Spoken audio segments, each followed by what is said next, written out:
চলো বন্ধুরা, আজ তোমাদেরকে একটা নতুন জিনিস দেখাবো। জিনিসটা তোমরা হয়তো অনেকেই দেখেছো, অনেকেই হয়তো জানো, আবার অনেকে দেখাওনি, অনেকে জানোওনি। তো চলো বন্ধুরা, আজকে তোমাদের এই নর্থ ইন্ডিয়ার এই ট্র্যাডিশনটা দেখাবো। ট্র্যাডিশনটা হলো রাবণ বধ।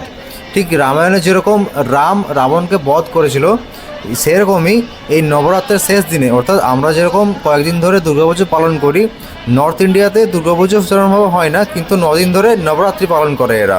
নবরাত্রি হয়ে যাওয়ার পরের দিনে, অর্থাৎ দশমীর দিনে, যেদিন আমরা দশমী পালন করি, সেদিনে নর্থ ইন্ডিয়াতে বিভিন্ন ফাঁকা জায়গাতে, ফাঁকা মাঠে রাবণ বধটা করা হয়। আর মা দুর্গা যেমন মহিষাসুরকে বধ করে পৃথিবী থেকে পাপ মুক্ত করেছিল, সেরকমই এখানে রাবণকে আগুনে জ্বালিয়ে রাবণকে বধ করে পাপ মুক্ত করার জন্য এই অনুষ্ঠানটা করা হয়। ফাঁকা মাঠে রাবণের বড় বড় মূর্তি করে, রাবণের মূর্তিতে আগুন লাগিয়ে পাপ মুক্ত করার ট্র্যাডিশন হলো এটা।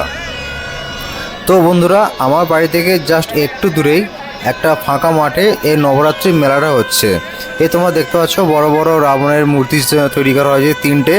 আসলে এইটা নয়, এখানে একটা স্টেজ বানিয়ে রামলীলাও দেখানো হচ্ছে। যেমন রামায়ণ আমরা দেখেছি না টিভিতে কি সিনেমায়, সেরকম রামলীলাও এখানে যথেষ্ট পপুলার। রামলীলা এখানে প্রত্যেকটা নবরাত্রিতেই হয়, প্রত্যেকটা মেলাতেই হয়। তো রামলীলা ওই দিকটাই হচ্ছে, এখন আমরা এই দিকটায় আছি।